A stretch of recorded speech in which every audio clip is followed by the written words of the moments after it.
Haleluya. Mari sekarang kita lanjutkan dengan cepat. Buka halaman 128.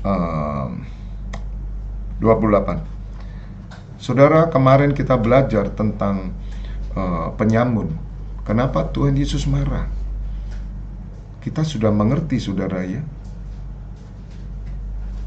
Karena Tuhan Yesus ingin saudara mencari kerajaan Allah lebih dahulu. Yang dikejar itu jangan berkat, yang dikejar itu kerajaan Allah yang rohani. Datang ke gereja bukan cari berkat jasmani, berkat rohani, memberkati Tuhan dengan pujian, penyembahan, doa, syafaat kita. Katakan amin. Minta maaf di sini, ini ayatnya harusnya di atas, tapi Matius 16, 18, 19 ini harusnya ayatnya di atas ya, tapi it's okay. Dan aku pun berkata kepadamu, engkau adalah Petrus, dan di atas batu karang ini aku akan mendirikan jemaatku, dan alam maut tidak akan menguasainya. Kepadamu akan kuberikan kunci kerajaan surga. Apa yang kau ikat di dunia ini akan terikat di surga, dan apa yang kau lepaskan di dunia ini akan terlepas di surga. Kata jemaatku artinya eklesia dari kata ek, itu keluar, dan kaleo, memanggil, yaitu seorang yang dipanggil keluar dari setiap keluarga, suku, kota, dan bangsa untuk menjadi imam bagi rumah Allah. Rumah doa terhubung dengan surga sehingga alam maut tidak dapat menguasainya. Jadi kata eklesia artinya kita dipanggil keluar untuk masuk ke dalam rancangan Allah, yaitu menjadi imam bagi Dia.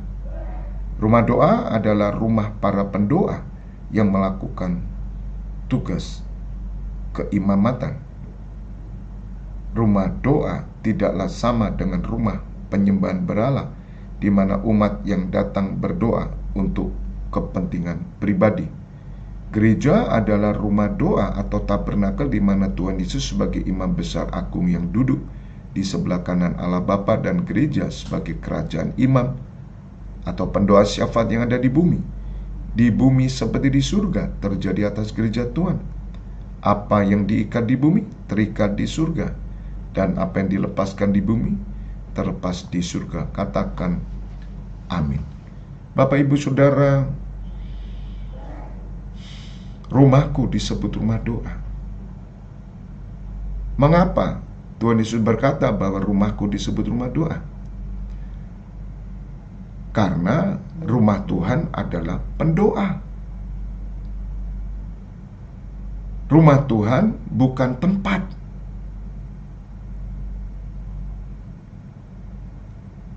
Apakah setiap orang yang berdoa di satu ruangan dia pendoa dan dia rumah Tuhan? Belum tentu. Jika ada orang berdoa, orang lain berdoa, keyakinan lain berdoa, apa itu rumah Tuhan? Tidak. Rumah Tuhan bukan tempat. Rumah Tuhan adalah pendoa, dan pendoa itu saudara. Dan rumah Tuhan adalah gereja, dan gereja disebut eklesia. Eklesia artinya persekutuan pendoa. Anda mengerti sekarang? Persekutuan pendoa. Gereja bukan tempat, tapi persekutuan. Bait Allah bukan tempat, tapi tubuh saudara, pribadi saudara adalah pendoa. Maka itu Bapak Ibu Saudara, kenapa Tuhan Yesus marah ketika bait Allah dibuat berjualan? Dia marah sekali karena yang Tuhan kendaki di dalam rumahnya adalah pendoa. Pendoa adalah orang yang mengejar roh dan kebenaran, mengejar kerajaan Allah. Pendoa tidak mengejar materi. Pendoa mengejar keselamatan bagi semua orang. Ada yang salah, saudara. Dan orang berkata bahwa pendoa itu adalah karunia. Ini PR kita, saudara. Ini tugas kita. Mari kita berusaha, berdoa, dan menyadarkan bahwa semua orang Kristen adalah pendoa. Betapa sukarnya menyadarkan seorang menjadi pendoa. Karena setan tidak mau, saudara. Setan ingin gereja menjadi tempat orang berdoa, orang menyanyi, tempat orang melayani. Saudara, sebab iblis tahu, karena dulunya dia pendoa. Mungkin saudara kaget. Saya sudah jelaskan, malaikat Mikael itu tentara, malaikat Gabriel itu pemberita Injil, dan malaikat Lucifer itu pendoa. Hati-hati, pendoa bisa jadi setan. Hati-hati, saudara, hati-hati. Makanya kenapa Tuhan Yesus itu musuhnya setan. Setan itu tidak suka dengan Tuhan Yesus karena Tuhan Yesus pendoa. Dan seorang pendoa tidak perlu memusingkan makan minum. Iblis bikin gereja menjadi pendeta dan jemaat. Makanya iblis telah berhasil masuk dalam doktrin gereja. Di situ dibagi dua antara imam dan orang awam. Saudara, iblis tidak suka rumah Tuhan menjadi pendoa, adalah pendoa. Iblis tidak suka, karena itu tempat dia. Makanya iblis itu mencoba untuk duduk di tahta Tuhan Yesus, sehingga Bapa pukul dia jatuh ke dunia. Makanya dia, apa yang iblis lakukan sampai hari ini? Saudara mengerti? Jangan sampai jemaat mengerti, umat Tuhan seluruh dunia mengerti bahwa dia adalah pendoa, dan mereka tahu mereka adalah rumah Allah. Jangan. Biar mereka tahunya gedung gereja, sinode, denominasi, itulah rumah Allah. Jangan sampai mereka tahu. Saudara, dan ini strategi yang berhasil. Bapak-bapak gereja pun terpengaruh, dan sampai hari ini, lihat saudara, sebab pola ini yang dipakai untuk semua agama. Agama tidak pernah berkata tubuh saudara adalah baitnya. Namanya rumah Tuhan itu selalu gedung.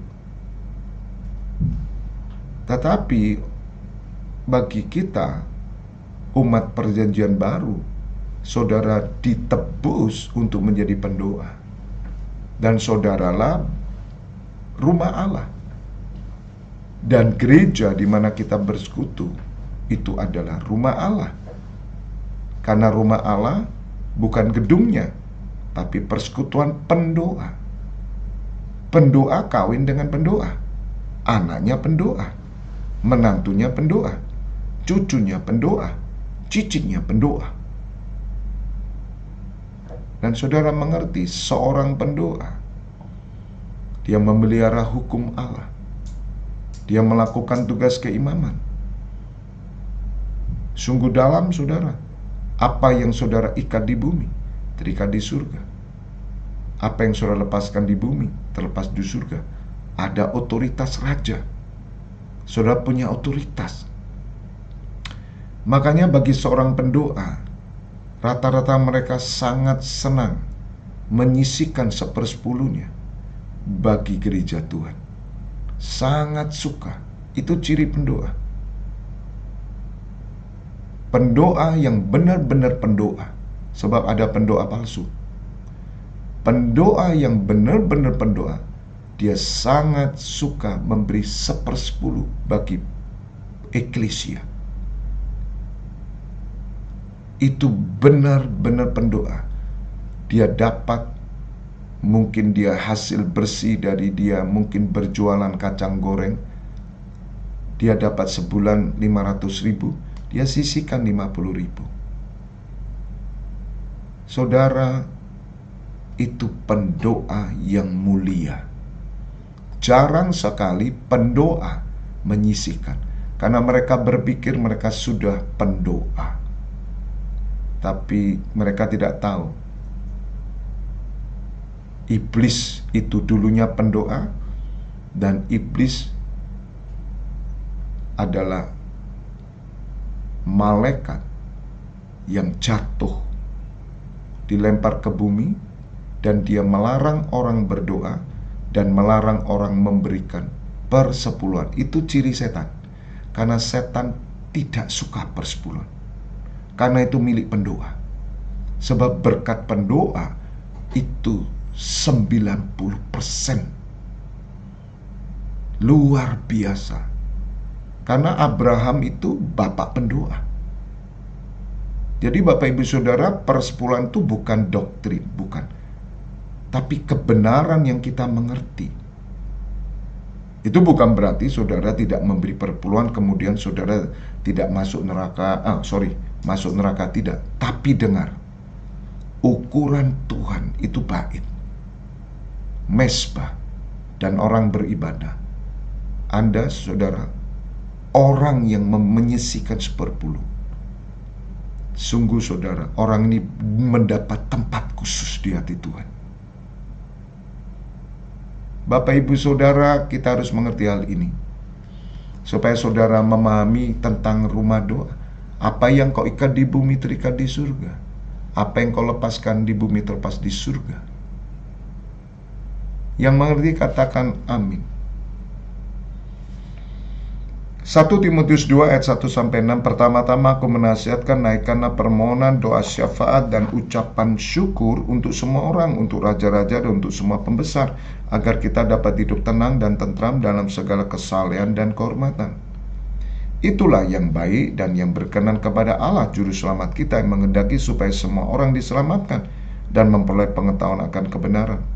Karena Allah itu esa, dan esa pula Dia yang menjadi pengantara antara Allah dan manusia, yaitu manusia Kristus Yesus, yang telah menyerahkan dirinya sebagai tebusan bagi semua manusia. Itu kesaksian pada waktu yang ditentukannya. Tuhan Yesus datang bukan membangun sebuah agama, tetapi membangun hubungan antara surga dan bumi melalui imam-imamnya yang ada di bumi. Gereja Tuhan berdiri sebagai pendamai antara Allah dan umatnya. Inilah yang disebut sebagai pelayan pendamaian. Perhatikan pendoa semua, dengar. Ketika Yakub bermimpi, saudara bisa belajar di Kejadian 28 ya. Ketika Yakub bermimpi, di mana tempat dia berbaring, dia bermimpi ada tangga menghubungkan antara langit dan bumi. Perhatikan pelan-pelan.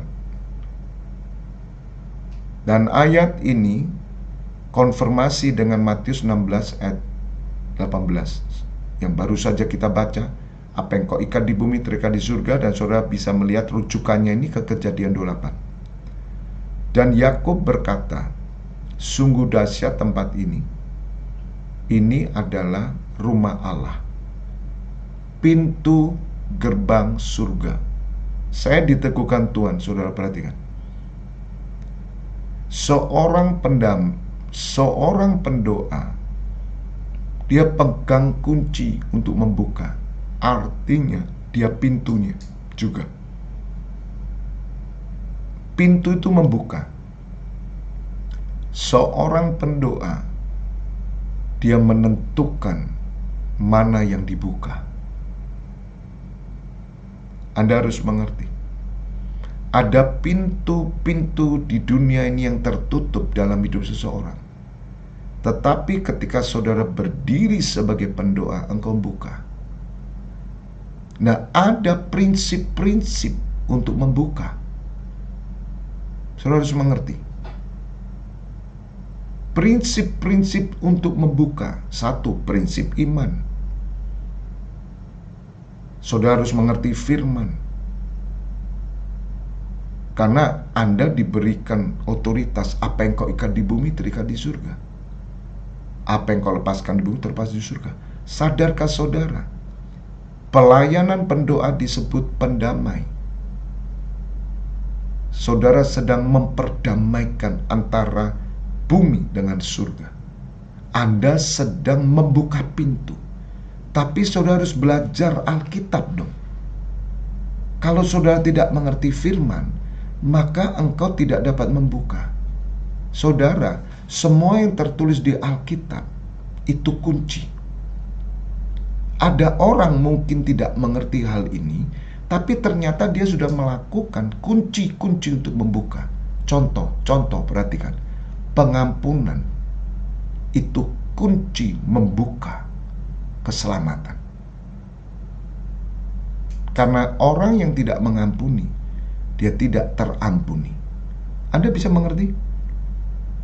Pengampunan itu kunci membuka keselamatan. Pengampunan kepada orang lain itu kunci membuka berkat. Kunci kesehatan. Kunci kesembuhan. Saudara, orang yang kepahitan, dia tidak pernah sembuh. Orang yang kepahitan, dia tidak pernah pulih. Terus bagaimana Pak supaya keluarga kami pulih? Kuncinya mengikut Tuhan. Saudara diberi kunci untuk membuka. Orang yang memberi persepuluhan, kunci berkat dibuka. Saudara belajar di Maleakhi 3. Tuhan berkata, ketika engkau memberikan perpuluhan, maka saudara terbuka, ujilah aku. Saudara, memang tidak mudah untuk membahas tentang perpuluhan karena hari ini sangat ramai, ya. Tapi saya tidak mau terjebak dan saya sudah dengan istri berkata bahwa keturunan kita semua, keluarga Fabianus, memberikan 1/10. Saya terlalu percaya kok, karena itu kunci. Anda boleh percaya, Anda boleh tidak, monggo silakan. Tapi saya berharap saudara yang ada di penggembalaan saya, ya Anda kan domba, mari taati dong. Maleakhi 3 ayat 10, perhatikan. Bawalah seluruh persembahan perpuluhan ke dalam rumah perbendaharaan, supaya ada persediaan makanan di rumahku, dan ujilah aku, firman Tuhan semesta alam, apakah aku tidak membukakan bagimu tingkap-tingkap langit dan mencurahkan berkat kepadamu sampai berkelimpahan. Anda mengerti sekarang? Saya tidak hanya berfokus ngomong perpuluhan, tapi Anda mengerti kunci. Anda tahu kunci kesehatan, Anda tahu kunci berkat, Anda tahu kunci perdamaian, Anda tahu kunci keselamatan, Anda tahu kuncinya. Jangan bodoh. Orang lain nggak mau, nggak apa-apa, biarin. Gereja lain nggak mau, di gereja teman saya Pak, nggak ada perpuluhan Pak, nggak apa-apa. Tapi saya menetapkan, karena saya mengajarkan kepada saudara satu kunci ini. Karena itu prinsip Alkitab. Saudara, Anda harus mengerti. Ada contoh orang yang suka bersedekah, itu kunci juga membuka pemulihan. Seperti kemarin Yesaya 58. Dengar, Yesaya 58, saudara. Saya sudah sampaikan, ketika kita memberikan makan gratis, lukamu sembuh, kebenaran barisan depanmu, kemuliaan barisan belakangmu. Saudara, itu kunci. Ada masih bersama saya nggak? Ada mengerti nggak? Supaya saudara mengerti cara buka. Kenapa ada orang Kristen?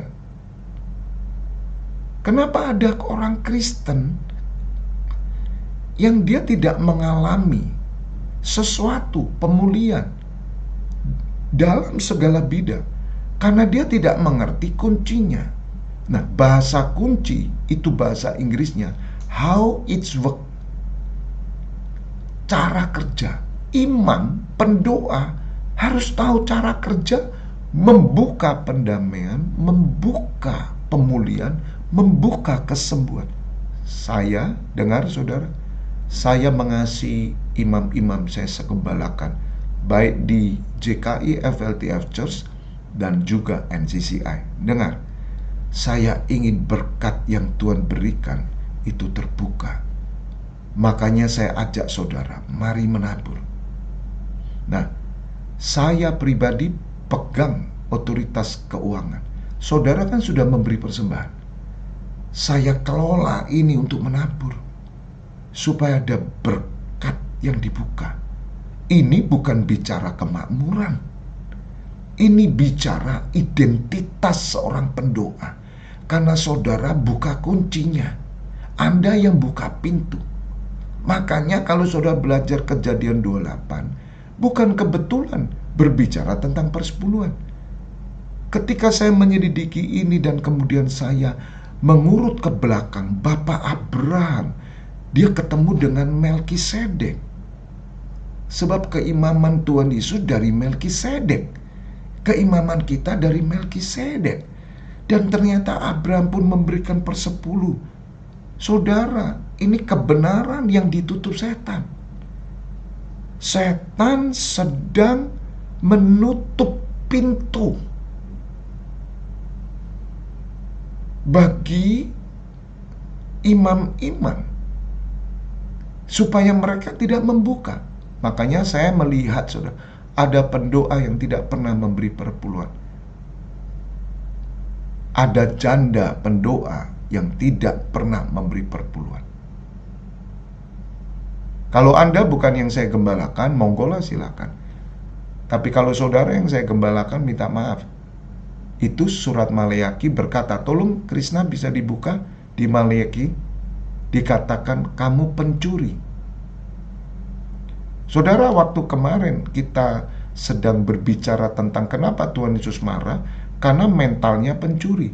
Mental pencuri itu adalah orang yang datang ke gereja hanya untuk mengambil berkat. Dia tidak, artinya gini, mengambil yang materi. Ujungnya itu selalu minta materi, tapi dia tidak pernah mengejar yang rohani. Waktu saya merenungkan kata mencuri, saya teringat Maleaki 3. Dan tidak kebetulan kalau pagi hari tiba-tiba kok saya berdoa perpuluhan. Maleaki 3:8, bolehkah manusia menipu Allah? Namun kamu menipu aku. Tetapi kamu berkata, dengan cara bagaimanakah kami menipu engkau? Mengenai persembahan persepuluhan dan persembahan khusus. Saudara, siapa penipu? Pencuri, maling, perampok. Saya mengerti, saudara. Kenapa orang tidak bisa memberikan perpuluhan? Karena dia tidak pernah mengejar yang rohani. Saudara, orang yang mengejar rohani, dia bisa menyisihkan. Dalam kitab Perjanjian Baru, tuntutannya adalah sebetulnya 100%. Kalau ngomong Perjanjian Baru ya, saudara. Tapi ini bukan peraturan, ketetapan kita dong. Ketetapan gereja yang saya siapkan. Kalau gereja-gereja semua memberi perpuluhan karena peraturan sinode, karena peraturan gerejawi, ya itu urusan mereka. Tapi gereja yang saya gembalakan tidak, saya tidak ikuti ketetapan siapapun. Saya mengikuti apa yang sesuai dengan tertulis Alkitab sebagai identitas kita. Karena pendoa itu membuka pintu dan dia mengadakan pelayanan pendamaian. Saudara bisa mengerti sekarang. Maka saudara harus ngerti kunci-kunci buka. Bahkan Tuhan berkata, ujilah aku. Ujilah aku. Luar biasa, saudara. Maka saya melihat kebenaran demi kebenaran melalui keimaman. Semua dibuka. Saya berpikir dulu bahwa imam itu yang menerima persepuluhan, toh saudara, dari jemaat. Tapi ternyata imam itu memberikan persepuluhan kepada Melkisedek. Jadi semua mereka memberikan. Kenapa kau tidak sepertiga Kenapa 1/10? Bahkan bangsa Israel memiliki peraturan. Ada 1/10, ada persembahan khusus, ada sajian, ada korban. Semua uang saudara. Jadi Bapak Ibu Saudara, saya berharap saudara mengerti sebagai pendoa engkau membuka kunci. Jangan tutup pintumu bagi keluargamu. Jangan tutup. Ada banyak orang menutup pintu bagi keluarganya. Buka. Jangan kepahitan. Jangan Anda tidak beriman. Jangan Anda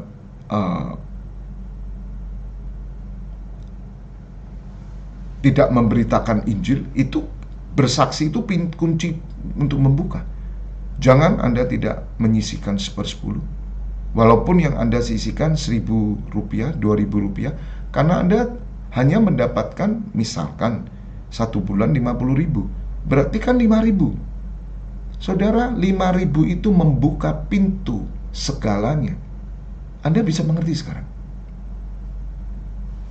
Saudara, dulu orang ke dukun banyak syarat. Ya, sebelum saya tutup ya. Mudah-mudahan saudara mengerti pagi hari. Banyak orang ke dukun dengan begitu banyak syarat. Dan dia lakukan karena syarat itu kunci untuk buka.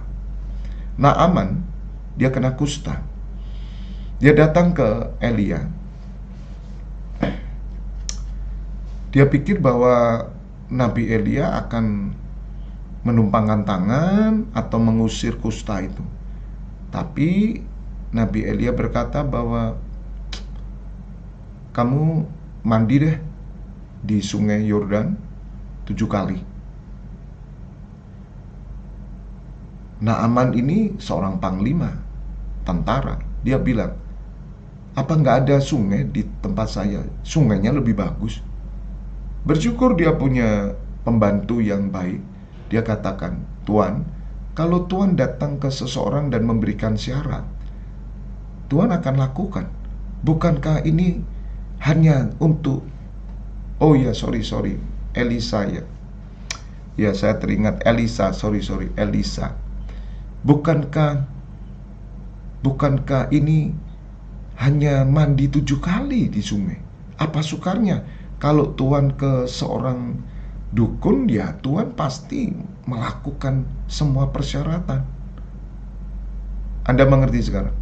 Dan Naaman melakukan persyaratan. Dengar, di Alkitab membuka pintu selalu persyaratan. Saudara catat, semua yang tertulis di Alkitab ini kunci. Kalau saudara tidak membaca Alkitab, Anda tidak mengerti, Anda tidak bisa buka. Karena kunci itu persyaratan. Semua ada syarat. Tuhan Yesus pun memakai syarat. Jika kamu percaya kepadaku dan melakukan setiap firman yang aku katakan, maka engkau selamat. Jika kau percaya dan dibaptis, maka kau selamat. Saudara mengerti pagi hari ini? God bless you all.